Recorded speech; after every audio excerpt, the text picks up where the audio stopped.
Hoje nós estamos aqui com a pastora Daniele, líder de jovens na IEQ Bairro Industrial. Pastora Daniele, seja bem-vinda. Muito obrigada, irmão Wesley. Para mim é uma honra, né?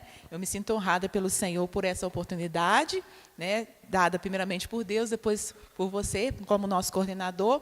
E nós estamos aqui para poder falar um pouquinho de Jesus e a respeito do jovem quadrangular. Querido, o tema da nossa pastora, da pastora Daniele, é o jovem quadrangular. Se segura aí na sua cadeira, porque agora a gente vai decolar. Amém? Vamos ser edificados pela palavra de Deus nesse momento. O jovem quadrangular. Pastora Daniele. Amém. Paz seja convosco. Bom dia, boa tarde, boa noite. Eu não sei qual que é o horário que você vai estar assistindo aí esse pequeno vídeo, mas eu sei que o Espírito Santo de Deus que está aqui conosco vai te alcançar aonde você está assistindo esse vídeo nesse momento, em nome de Jesus. Mais uma vez eu quero agradecer ao nosso coordenador por essa oportunidade e agradecer ao nosso Senhor, né, por nós estarmos aqui mais uma vez. E o tema que nos foi passado é o jovem quadrangular. Eu queria compartilhar com os irmãos um texto que está na palavra de Deus, no livro de 2 Reis, capítulo 5. Nós vamos ler somente o verso 8. A palavra do Senhor diz assim: Sucedeu, porém, que ouvindo Eliseu, homem de Deus, que o rei de Israel rasgara as suas vestes, mandou dizer ao rei: Por que rasgaste as tuas vestes? Deixa ouvir a mim, e saberá que há profeta em Israel. Esse texto, né, eu creio que, né, os nossos jovens, como são jovens que conhecem, que leem a palavra de Deus, eu creio que todos nós já conhecemos um pouquinho desse texto, né, o que discorre aqui em todo o capítulo 5. Né? Eu vou dar só um breve resuminho sobre o que está acontecendo nesse capítulo. Está falando para nós aqui, a partir do versículo 1, sobre a história de Naamã. Né? Nós já cantamos quando crianças, né? Hoje cantamos também, porque ainda tem uma canção aí que tem como tema aí a história de Naamã. E a Bíblia fala para nós um pouquinho a respeito desse homem. A Bíblia fala que ele era um chefe do exército do rei da Síria. E a Bíblia diz que através daquele homem, Deus deu muitas vitórias a esse rei, né? Através da liderança de Naamã, que era o chefe ali do seu exército. E a Bíblia fala para nós que ele era um homem valoroso, porém ele era um homem leproso.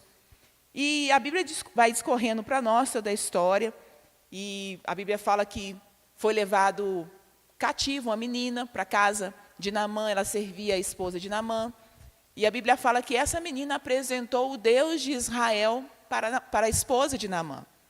Que ela diz, né, essa menina diz, que a Bíblia não menciona nem o nome dela, mas a Bíblia fala para nós, no versículo 3 de 2 Reis 5, essa menina diz assim: Tomara que o meu Senhor estivesse diante do profeta que está em Samaria, ele o restauraria da sua lepra. Então, essa menina aqui, neste momento, ela é usada para apresentar o Deus de Israel a esse chefe do exército, que era um homem poderoso, um homem conhecido, um homem valoroso, que já havia, né, logrado vários êxitos na frente do exército da Síria, mas era um homem que tinha um problema debaixo da sua farda, que era um homem leproso. E a Bíblia fala, né, que a senhora de Naamã leva para ele a notícia, e a Bíblia diz que Naamã procura o rei da Síria. E imediatamente, por ser Naamã um homem, né, muito conceituado para o rei, ele manda uma carta, manda prata, manda ouro, para que Naamã vá até o rei de Israel e se apresente para que, então, aquilo que a menina falou que aconteceria, aconteça. E a Bíblia fala aqui, né, relata para nós, que quando Naamã chega lá, o rei de Israel, ele fica desesperado, né, porque ele fala assim, né, eu imaginando, né, eles já tinham sido subjugados pela Síria, e agora o chefe do exército está diante dele pedindo para que ele faça algo que ele não tem condição de fazer, né, porque ele era somente o rei. Né, e eu gostaria até de abrir só um parênteses aqui, porque nós vamos falar um pouquinho disso um pouquinho à frente. Ele estava na posição de rei. Estar na posição não é ser posicionado. Tá? Eu gostaria que vocês gravassem essa frase. Estar na posição não é ser posicionado. Ele era o rei de Israel, mas ele não podia fazer nada para Naamã. E ele se desespera. Então, Eliseu fica sabendo o que está acontecendo, que o rei de Israel havia rasgado as suas vestes. E ele fala assim, por que ele está preocupado? Manda Naamã, vem até mim, que eles vão saber que tem profeta em Israel. E eu acho essa colocação de Eliseu fantástica, né? Ele chama para si a responsabilidade porque ele sabia quem ele era em Deus. Então, nós como jovens, né, o jovem quadrangular, né, ele precisa saber quem ele é em Deus. Eliseu sabia, e a Bíblia já, né, não só nesse capítulo, mas nos capítulos anteriores, fala para nós que Eliseu ele era conhecido ali como homem de Deus, né? E então Eliseu se levanta mais uma vez, se posiciona, e a Bíblia diz que ele fala: deixa vir a mim, que eles vão saber que tem profeta em Israel. Então, o que eu vejo hoje quando falo da juventude quadrangular, nesse tempo que nós estamos vivendo hoje? Eu vejo como sendo uma juventude que foi chamada por Deus, né? Todos nós fomos chamados pelo Senhor. E quando eu digo ser chamado por Deus, é algo muito profundo. Eliseu, quando Elias passa sobre ele a capa, Eliseu percebe que algo tremendo havia acontecido com ele. E eu creio que isso está acontecendo com a juventude nesse tempo. A juventude tem percebido que sobre ela está autoridade e poder de Deus. É uma juventude que foi chamada pelo Senhor.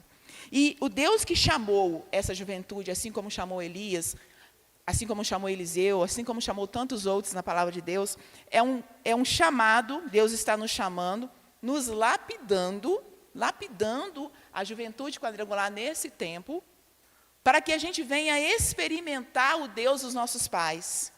Porque Jó, nós conhecemos a história de Jó, e Jó fala no finalzinho do seu livro, que ele conhecia a Deus de ouvir falar, mas agora os olhos dele veem ao Senhor. Então eu vejo essa geração como uma geração que não só conhece a respeito dos deuses dos seus pais, mas ela experimenta, tem experiências com o Deus dos seus pais. E por causa dessas experiências que têm sido geradas nessa geração, nesse tempo, nesses jovens, Deus está chamando e posicionando cada um deles, cada um de nós em locais específicos. E quando a gente estuda a Bíblia, eu sei que você é um estudioso nato da palavra de Deus, né? E eu tenho muita alegria, né, de ver o que Deus está fazendo na sua vida. Eu louvo a Deus pelo que o Senhor está fazendo na sua vida. E quando a gente lê a palavra de Deus, a gente vê que no decorrer da história, Deus chamou pessoas jovens. Chamou Esther, uma jovem rainha, posicionou Esther. Chamou Daniel, seus 3 amigos, posicionou Daniel e os 3 amigos. Chamou José, ainda jovem, posicionou José. Chamou Samuel, pequeno, que tinha tudo para dar errado por causa dos exemplos que ele via, mas Samuel foi posicionado. E esses que foram chamados por Deus, lapidados por Deus e experimentaram no decorrer da sua vida e da sua caminhada o Deus dos seus pais, né, no momento oportuno, eles se levantaram e a glória de Deus, né, foi manifesta através da vida deles, no lugar aonde Deus os colocou. Então, eu vejo a juventude quadrangular hoje, eu vejo os jovens dessa geração, assim como Eliseu disse aqui, né? Eliseu falou assim: deixa vir a mim. Eliseu estava posicionado naquele tempo, foi chamado ainda jovem, posicionou-se no chamado de Deus para a sua vida. E ele, posicionado, no momento oportuno, ele se levantou, e a glória de Deus brilhou através de Eliseu. Né? Eu te vejo hoje posicionado nessa posição em que você está, né? Até então, sempre ali abençoando, né, a coordenadoria, sempre trabalhando, sempre servindo, e estava posicionado. E no tempo que o reino precisou, você estava na posição. E hoje a glória de Deus brilha através de ti. E assim acontece com o jovem quadrangular. Todos nós, chamados por Deus, estamos tendo experiências no decorrer da nossa caminhada com o Senhor. Deus vai nos lapidando, Deus vai nos transformando, nós vamos, né, conhecendo o nosso Senhor. E assim como esses que foram levantados, como eu disse, Ezequias, Esther, Samuel, Daniel, seus 3 amigos, pessoas jovens que foram chamadas por Deus, posicionadas por Deus, No tempo oportuno, elas se levantaram e a glória de Deus brilhou através da vida delas. E o que acontece quando a glória de Deus brilha? Quando a glória de Deus brilha, a palavra de Deus diz que a glória, ela dissipa as trevas. Então, quando essas pessoas que estão sendo chamadas, posicionadas, no tempo oportuno, quando elas se levantarem, né, no local de trabalho, na faculdade, né, no seio da cidade, na administração, na coordenadoria, né, na liderança local, quando elas se levantarem, a glória de Deus brilhará através da vida delas, e as trevas serão dissipadas. E quando as trevas são dissipadas, a salvação, a libertação, a cura, a renovo, a transformação. Então eu vejo, né, o jovem quadrangular como pessoas que foram chamadas por Deus e estão posicionadas para que a glória de Deus brilhe através da vida delas, em nome de Jesus. Queridos, a gente gostaria ainda de pedir, né, a nossa pastora Daniele, para ela tecer para a gente um conselho para essa juventude, né, que já está posicionada. Você está aí, e às vezes você está posicionado, está no lugar, e na sua mente fica esperando o gatilho. Qual é o momento certo? Qual é o momento de avançar? Qual é o momento de ir? Essa palavra me traz isso agora, sabe?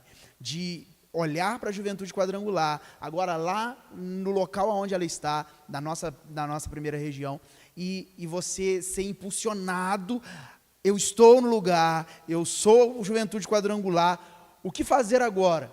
Qual é o momento? Qual é o gatilho? E eu queria que a pastora Daniele ainda desse aí para a gente um conselho. Qual é o momento da gente se levantar? Fala para a gente, pastora Daniele. Então, a palavra de Deus fala para nós, né, que essas pessoas, elas souberam o momento exato em que o reino necessitaria delas. E isso é necessário ter uma vida de comunhão com o Espírito Santo, estar sensível à voz do Espírito Santo, estar disposto, né, a receber instruções. E eu me lembro daquela passagem, até mesmo de Eliseu, nos capítulos anteriores, em que a Bíblia fala sobre a morte na panela, em que Eliseu fala que os moços saíram correndo, pegaram a primeira erva que encontraram, e ali eles cozeram e fizeram ali, né, uma sopa. E quando olharam para a panela, falou assim: tem morte na panela. Aí Eliseu fala, a Bíblia fala que chamou-se então os anciãos, e eles souberam o que fazer para que a morte fosse tirada da panela. Então, o meu conselho à juventude desses dias: não despreze a sabedoria da geração que passou. Porque a geração que passou deixou para nós um legado, né, um legado gigantesco, né? Eu louvo muito a Deus pelas pessoas que abençoaram a minha vida, sabe? Eu sempre estou pedindo ao Senhor para que acrescente a elas anos de vida, para que elas continuem abençoando essa geração. Então, o conselho que eu dou para essa geração hoje, para os jovens da nossa geração: não despreze a sabedoria da geração que passou. Porque eles têm, né, o que é de Deus, para que a gente não venha, né, atropelar, se confundir mesmo, né, pela enxurrada de conhecimentos e conteúdos. Eles têm a experiência, que talvez ainda nos falte. Então, um conselho que eu te dou: ouça a geração de anciãos. Não despreze a sabedoria dos anciãos. Não despreze os ensinamentos dos seus líderes. Não despreze os ensinamentos dos seus pastores. E falando a respeito dos 5 ministérios que a Bíblia menciona para nós, né, cada um de nós somos chamados por Deus para desempenhar um papel fundamental no corpo de Cristo. Jesus, né, chamou a cada um de nós, e o reino de Deus, né, ele precisa que você esteja posicionado para que no momento certo você seja usado por Deus para que a glória dele, né, se espalhe através da sua vida. Não despreze a sabedoria dos que passaram e dos anciãos, em nome de Jesus. Maravilha. Eu quero agradecer a pastora Daniele. Durante a mensagem, né, ainda mais agora nesse final, me vem com o seu conselho uma imagem. a flecha, na aljava e agora no arco, esperando ser lançado. Que lança para a gente a maturidade daqueles que estão à nossa frente em gerações e que tem uma palavra de Deus para lançar você, para poder direcionar você. Primeiro, você precisa estar posicionado. Você tem que estar na aljava, você tem que estar lá, você tem que estar na posição, você tem que estar afiado. E você precisa de alguém, você precisa do seu pastor, você precisa do seu líder, você precisa do seu discipulador, para que ele lance você. A juventude quadrangular são flechas afiadas na mão de Deus, esperando seus pastores, seus líderes, lançá-los para que eles alcancem os alvos que a nossa geração tem que alcançar. Queridos, esse foi o Small Move, os pequenos vídeos em comemoração ao Dia do Jovem Quadrangular. Mas eu quero ainda deixar para você um aviso. Dia 27, nós temos um encontro marcado com toda a juventude quadrangular da primeira região. É o nosso encontrão Reino da Alegria. Um dia inteiro, de 8 da manhã até as 9 da noite, nós estaremos juntos num clube fechado para a gente, com lazer, alegria, comunhão e muito encontro pessoal com a glória de Deus. A gente vai ser cheio da presença de Deus, cheio da unção de Deus. Se você precisar de maiores informações, procure o seu líder, ele está por dentro de tudo que vai acontecer lá, e a gente espera vocês. Esse foi o nosso conteúdo digital para vocês, e se prepara, esse ano vai ter muito mais. Até lá!